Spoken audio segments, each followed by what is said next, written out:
Hej altså, det er Mr. Random K her, og i dag har jeg en unboxing til jer af en bog, jeg har bestilt fra Saxo.dk. Jeg bestilte den for 2 uger siden, og den ankom i dag. Og det gjorde den af grunden til, at de ikke havde den på lager. Og så skulle først bestille den fra deres leverandør og så videre og så videre. Men i hvert fald, deres unboxing, nu har jeg endelig fået den.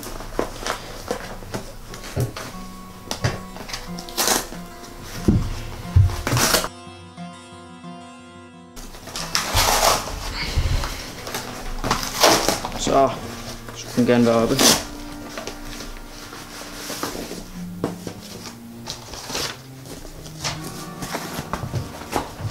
Der var en faktura.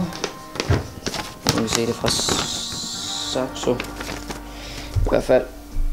Her er bogen. Jeg zoomer lige med ind på den.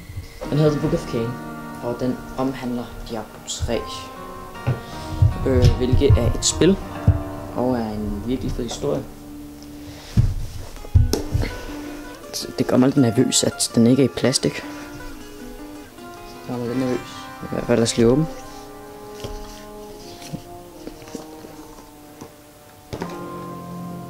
Jeg aner hvad det er.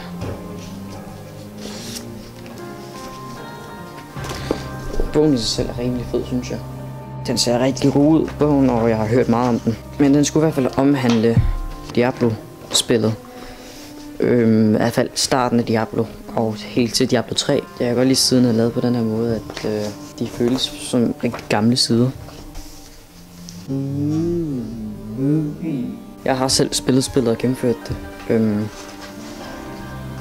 Det er mere en fanbog, hvis man kan kalde det. Det er en collectors. Til collectors. Jeg skal også have Book of Tyrael, eller hvad den hedder. Tyrael.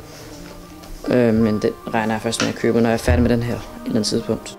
Nu vil jeg lige bladre igennem bogen, mens der er noget baggrundsmusik fra selve Diablo-spillet. Så håber I nyder det her.